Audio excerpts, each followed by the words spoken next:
Hello, everyone. This is Warhawk Beyond 2040, and welcome to another edition of the movie review series. And today I am going to be talking about the latest DC animated movie, Legion of Superheroes, which I have just finished watching. And for me, I thought this was very good. I thought this was a very solid movie, very watchable, highly enjoyable, and overall thoroughly entertaining. And I've said it before, and I still stand by this. When it comes to animation, nobody does it better or delivers quite like DC. I feel animation is one of their more stronger points, and I feel that this is a format that DC tend to excel better in as opposed to live action. So whenever DC announce that they're going to be doing a new animated movie, I'm always excited to see what it's going to be, what it's going to be like. And Legion of Superheroes is something that I've been wanting to see as an animated movie for a very long time.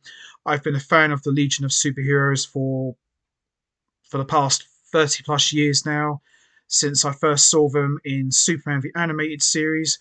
And of course, everybody who's a hardcore geek will know that the Legion of Superheroes, they've been around forever since 1958 when they made their first appearance in Adventure Comics issue 247, when they were more like a teenage superhero club and they were trying to reach out to Superboy. So, for me, Legion of Superheroes animated movie was a big deal for me, and I felt they really delivered in a big way. So, in terms of the movie itself, it was very enjoyable, but it's more of Supergirl's story as opposed to the Legion story. That's not saying that the Legion of Superheroes didn't play an important role in this movie, which they did, but you can kind of look at this as more of Supergirl's origin story being told. So Supergirl is more in the lead as opposed to just taking a back seat. She's more in the lead. It's more her story, and the Legion of Superheroes, they're more as a supporting cast for this movie.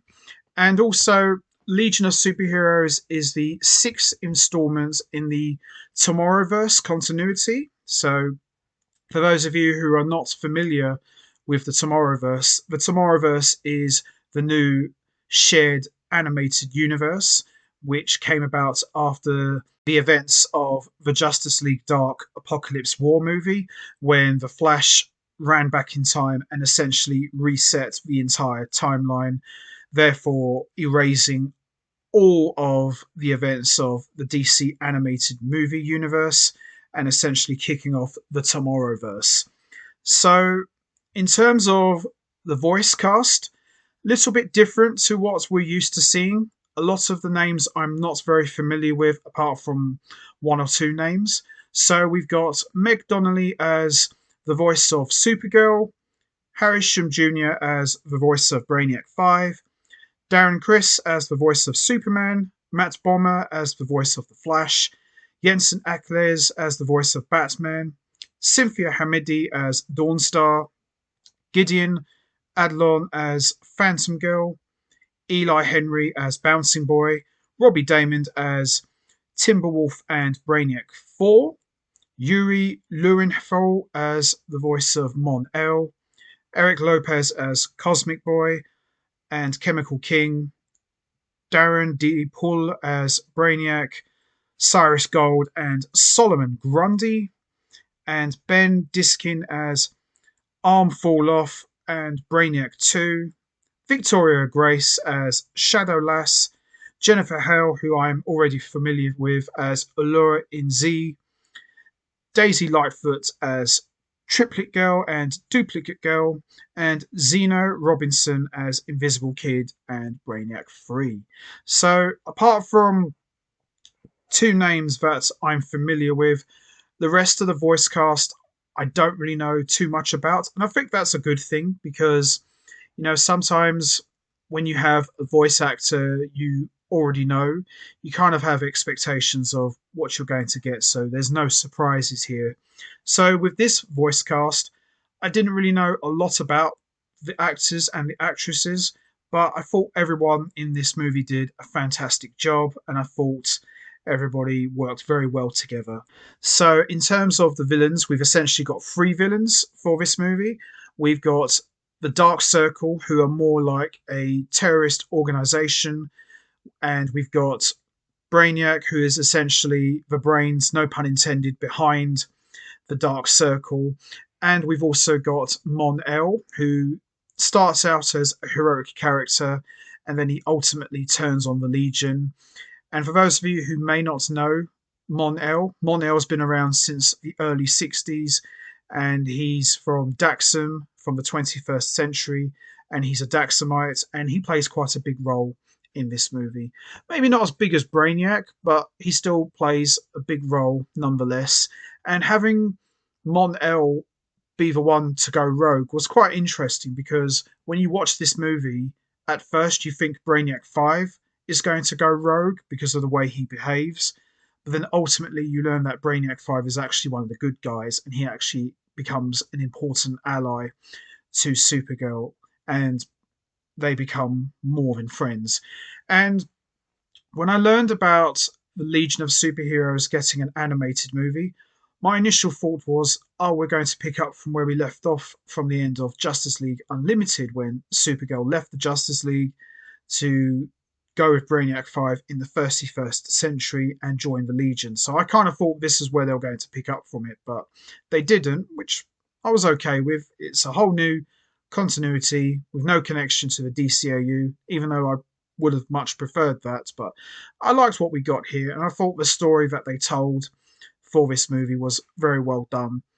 And we got for the opening prologue, we got to see Kara on Argo City, and we got to see her sent away after Argo City is destroyed. And we had that emotional scene where her mother sends her away in her pod, and that was quite a good way to open this movie.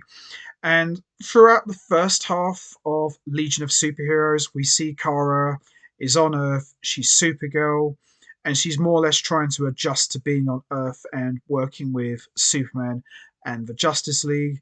And we have this great fight scene with Supergirl and Solomon Grundy. And of course, she ends up damaging some of the buildings. And we see Superman sends her to the 31st century to join the Legion Academy, even though Batman doesn't trust her. And this is where we get to see Mon El and Supergirl meet for the first time. And we've also get a cameo from the Flash as well. And Flash and Batman are working together to try and figure out who created these weapons. And Batman intercepts the Dark Circle raiding Star Labs, and they all end up killing themselves before they were even questioned. So he had that little story arc going on there. And also in this movie, when you see Brainiac 5 for the first time, Supergirl automatically assumes that it's Brainiac, and they have a bit of a misunderstanding, and then they eventually patch things up and ultimately work together. And we're introduced to other members of the Legion, Triplet Girl, Bouncing Boy, and all these other characters, Dawnstar, Arm Fall Off Boy, Invisible Kid, Phantom Girl, all these different characters. When you hear the names, you think, oh, these guys must sound really silly. But ultimately, they are important figures of the Legion of Superheroes.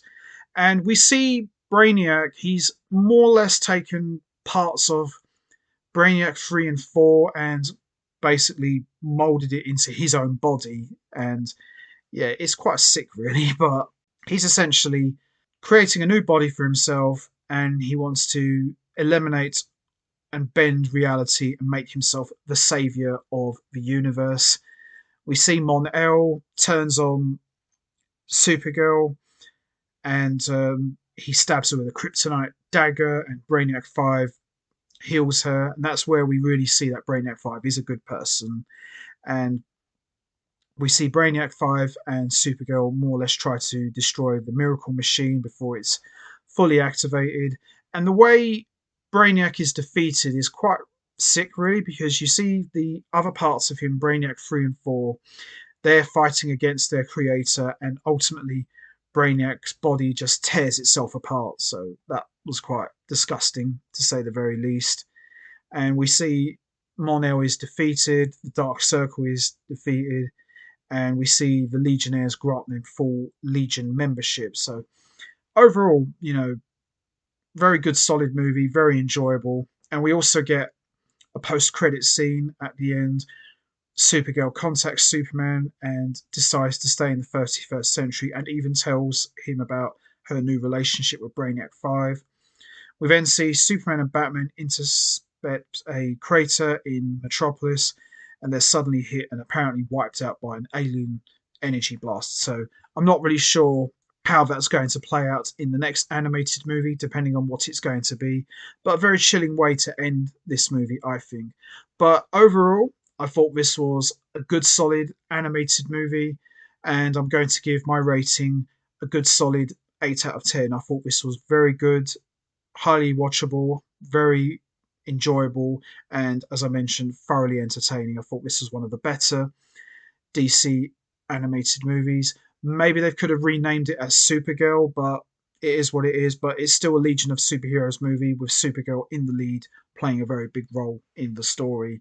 But overall, very enjoyable, and I look forward to more Legion of Superheroes animated movies in the near future. So that's going to be it for me. I am going to wrap this up now. What was your thoughts on the Legion of Superheroes? Did you enjoy it? What was your thoughts on Mon-El going rogue? Did you enjoy that twist? How did you feel about Brainiac being the main villain? Did you like that twist as well? And also, what about him fusing parts of Brainiac 3 and 4? What was your thoughts on that?